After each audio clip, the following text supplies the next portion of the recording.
Did you enjoy Hiha? Ang nakangiting mukha ng Don Ramon ang agad na bumungad kay Luciana, pagkapasok niya pa lamang sa malaking pinto ng mansion. Kagagaling niya lamang sa hasyenda, at naglibot-libot doon para muling makita ang mga tauhan nila, na kay tagal na panahon ding hindi niya nakita. Opo, Papa. Nakakamiss po silang lahat. Ganun pa rin po ang hasyenda. Walang masiyadong ipinagbago, turan nito habang naglalakad palapit sa kinauupuan ng Don Ramon. Ipinasadya ko talaga na huwag babaguhin ang mga tanawin dito noon pa man. Dahil alam ko kung sakaling babalik ka, iyon ang isa sa mga hahanapin mo. And I'm glad that you still liked it, nakangiti pa ring turan ng matanda. Hanggang ngayon ay hindi pa rin mapalispala sa mukha nito, ang labis na kaligayahan, dahil sa pagbabalik ng kanyang yunakahiha. Isa sa mga dahilan kung bakit biglang gumaan ang kanyang pakiramdam, at biglang lumakas ang kanyang katawan. Maybe, tama nga ang kanyang doktor. Si Luciana lamang ang makakatulong sa mabilis niyang paggaling. Gusto ko pong bumisita sa planta, Papa, maya-maya ay saad ng dalaga sa kanyang ama. Sure you can. Mabilis na saad nito. Oh, ito na pala si Clyde, here iho, anang Don ng mamataan ng binata na papasok na rin sa malaking main door ng mansion. Sa halip na magtuloy paakyat ng hagdan, upang tunguhin ang kanyang silid, naglakad si Clyde palapit sa kinaroroonan ng mag-ama. Tila ay nahihiya pa itong magtapon ng tingin sa gawin ng dalaga, kung kaya't pinanatili niyang ituon lamang ang mata sa matanda. Gusto raw pumasyal ni Luciana sa planta, gusto kong samahan mo siya roon ngayon, saad ng matanda sa binata. Wala sa sariling napasulyap si Clyde sa dalagang seryoso pa rin ang tingin sa kanya. Sure. If she wants me to go with her, nauutol pang sagot nito, at mabilis na sinulyapang muli ang dalaga. Hindi ba pwedeng si Habib na lang, Papa? Anang dalaga? I'm sorry, Princess, but Habib is busy. Si Clyde lang ang walang gagawin ngayon, tutal at tapos na rin ang trabaho niya sa planta. Go on. Enjoy the day, pagtataboy pa nito sa anak kasama ang binata. Hindi mawala-wala ang matamis at mapanudyong ngiti nito sa mga labi, habang pinagmamasdan ang dalawa. I want to go with you, but I don't want to spoil the moment. So, go ahead, muling turan nito. Kunot-nuo namang tumayo mula sa kinauupuan niya si Luciana, at naglakad palapit sa kinatatayuan ng binata. Kung nakakamatay nga lang ang matalim na titig nito sa binata, malamang na kanina pa nakabulagta sa harapan ng mag-amang Cervantes si Clyde. What are you waiting for? Tititigan mo na lang ba ako? Mataray na tanong nito. Pagkway mabilis namang napakurap ang binata, at napapailing na ipinilig ang ulo, let's go, anito at nagmamadaling nagpatiunang naglakad palabas muli ng mansion. Hindi niya na kinailangan na pagbuksan ng pinto ng sasakyan ng dalaga. Dahil pick-up naman ang gamit nila. Hindi na rin siya nag-abalang alalayan itong makasakay. Sa kadahilan ng ayaw niyang masagi ni dulo lamang ng daliri nito. Besides, Luciana looks very cool. She's not the type of Luciana he used to know 8 years ago. Hikay kung manamit at babaeng babae kung kumilos.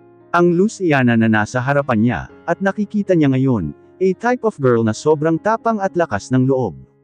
Isama pa ang siga nitong outfit sa araw na yun. Plain white v-neck shirt ang pangloob, habang pinapatungan iyon ng itim at leather na jacket.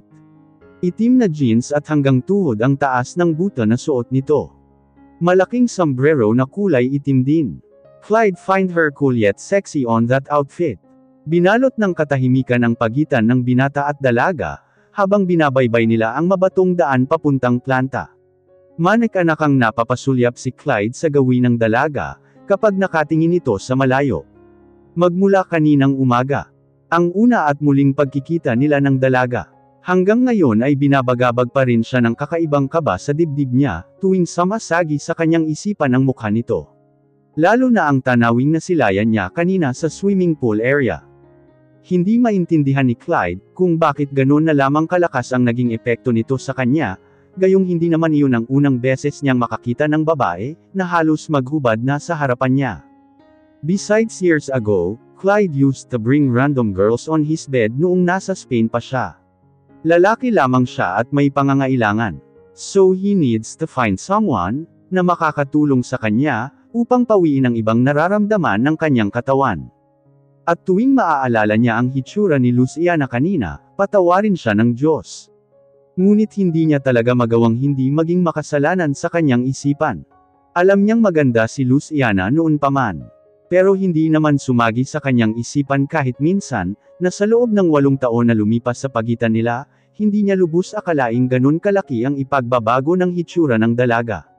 From the little hard-headed spoiled brat Luciana, to a goddess and almost perfect grown-up woman. God. Kahit adik na lalaki sa lansangan panigurado si Clyde, na mapapalingon kapag nakasalubong ang babaeng nakaupo ngayon sa tabi niya.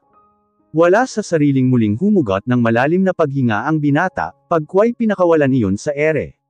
Hindi naman iyon nakaligtas sa dalaga, kung kaya'y lumingon ito sa gawin niya. Why? Nababagot ka bang kasama ako? Suplad ang tanong nito. You're still the same. Really? Bulong ng isipan ni Clyde.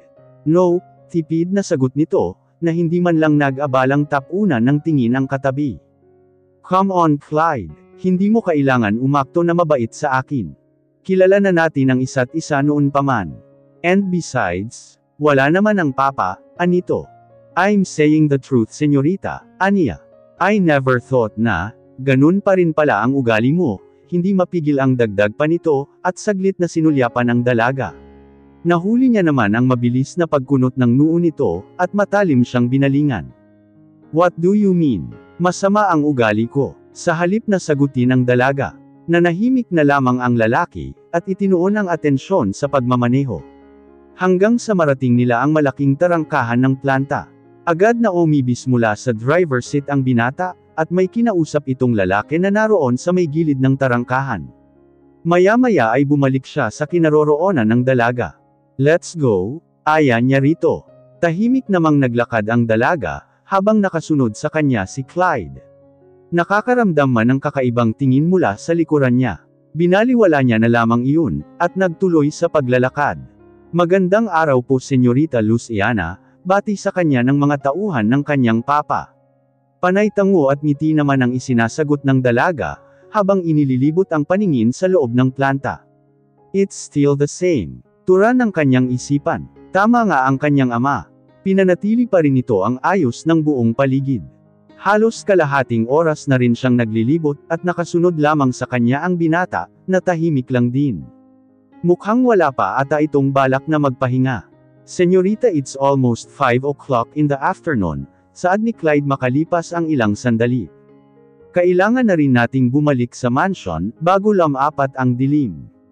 Hindi kakain ng papa mo, hanggat wala ka roon, tura niya sa dalaga, nang humarap ito sa kanya.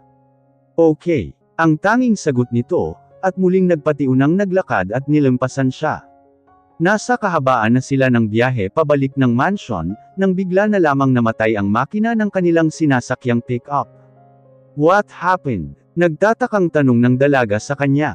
Naubos na pala ang gasolina ko, anito at tila ay nahihiya pang binalingan ng tingin ang dalaga. Walang sabi-sabi ay mabilis na umibis sa sasakyan si Luciana, at iniwang mag-isa roon ang binata.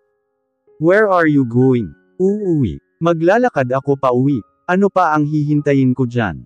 Gayong alam ko namang wala rin mangyayari kung uupo lang ako sa tabi mo, mataray na saad nito, habang nagsisimula ng lumayo. Nagkukumahog namang napababa ng sasakyan ang binata, at patakbong sinundan ang dalaga. Wait, delikadong maglakad dito mag-isa. Malayo pa ito sa mansion. Hindi natin alam kung ano. Baka nakakalimutan mo, tumira ako ng 8 taon sa bundok, kaya hindi na bago sa akin ang ganitong lugar. Clyde, mabilis na saad nito, at nakapamaywang pang humarap sa binata.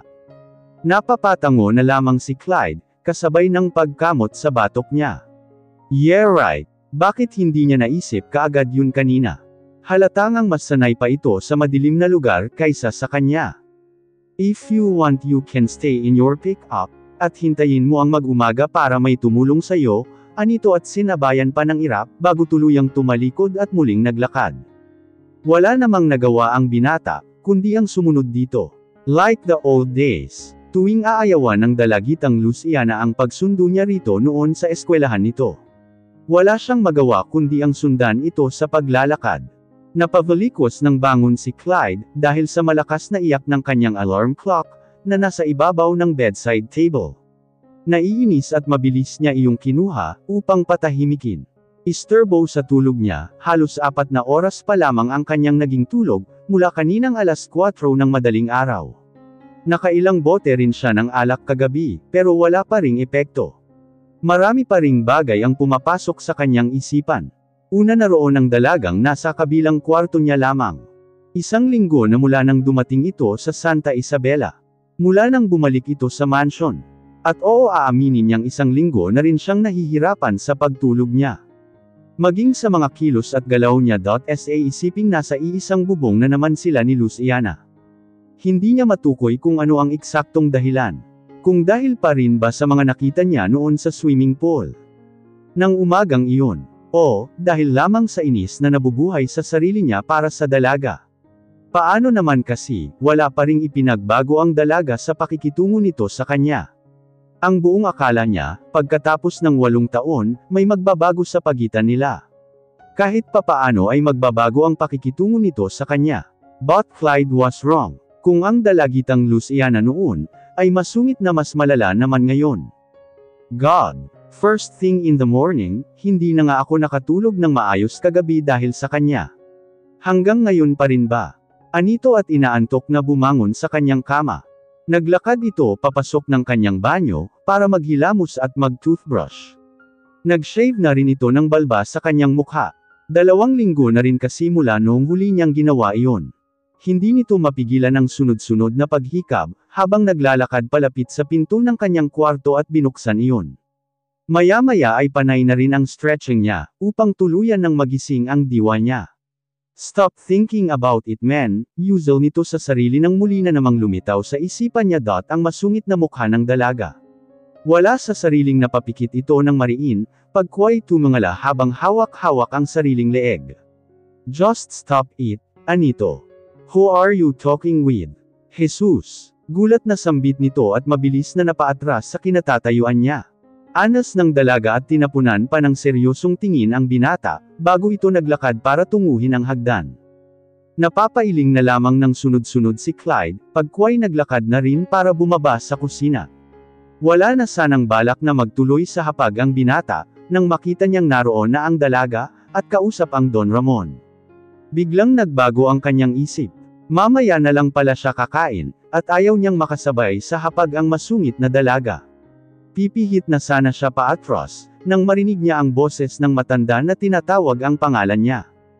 Clyde iho, come here, join us, anang matandang Cervantes sa kanya. Wala namang nagawa ang binata, kundi ang ipagpatuloy ang paghakbang papasok ng kusina. Umupo ito sa kanang gawin ng kabisera, habang magkatapat naman sila ng dalaga, na hanggang ngayon ay hindi niya pa rin mabasa ang ibig sabihin ng mga titig sa kanya. Let's eat, nakangiting saad ni Don Ramon sa dalawang kasama. By the way hiha, pupunta kami mamaya sa Poblacion 1, pag-uumpisa nito sa usapan nila. Bakit po pa? Remembered Mayor Montejo. Tatakbo siya bilang gobernador. Pupunta ako para suportahan siya. Kung gusto mo sumama ka, para makita kanyang muli.